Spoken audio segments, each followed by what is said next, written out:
Bible గ్రంథంలో గర్వించి నష్టపోయినటువంటి వారిని మనం చూస్తూ ఉంటాం. వారిలో ప్రాముఖ్యంగా ఫరో, ఐగుప్తును పరిపాలన చేస్తున్న ఫరో గర్వించాడు. మోషే వెళ్ళి చాలా సౌమ్యంగా చెప్పాడు.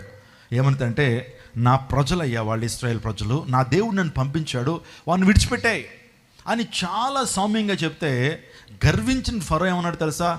యెహోవా ఎవడో, నా చేతుల్లోంచి మిమ్మల్ని రక్షించగలిగినటువంటి వాడు ఎవడో అని చెప్పి ఆడు ఈడు అని మాట్లాడుతున్నాడు దేవుణ్ణి. దేవుడు గర్విష్ఠులకు గర్వాన్ని ఏం చేశాడు? నాశనానికి ముందు ఏమి నడుస్తుంది? గర్వం నడుస్తుంది. నిజంగా విర్రవేగుతున్న దుష్టత్వంతో మాట్లాడాడు. దేవుడు బుద్ధి చెప్పాడు ఫరోకి. ఆ ఫరో ఎర్ర సముద్రంలో పడి ఏమయ్యాడు? చనిపోయాడు. ఎర్ర సముద్రంలో పడి కుక్క చావు చచ్చాడు. ఎవరు? ఫరో. ఆ తర్వాత బబులోను సామ్రాజ్యపు అధినేత నెబుకద్నెజర్, ఆ వ్యక్తి కూడా గర్వించాడు. తగ్గేదే లేదన్నాడు. ఏమన్నాడు? తగ్గేదే లేదన్నాడు. ఏమైంది? పశు స్వభావం వచ్చింది.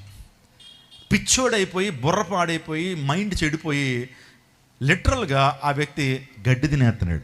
రాజు ఎక్కడైనా గడ్డి తిన్నట్టు మనం చూసామా? అతని బుద్ధి పాడైపోయింది, మెంటలోడైపోయాడు. దేవుడు గర్వాన్ని అనిచాడు. అతని చేత ఏం తినిపించాడు? గర్విష్ఠుల చేత నా దేవుడు గడ్డిని తినిపించేటువంటి వాడు. స్తోత్రం చెప్పండి. దీనుల పట్ల దయను కలిగినటువంటి నా దేవుడు గర్విష్ఠుల చేత ఏం తినిపిస్తాడు? గడ్డిని తినిపిస్తాడు. నెబుకద్నెజరు చేత గడ్డిని తినిపించాడు.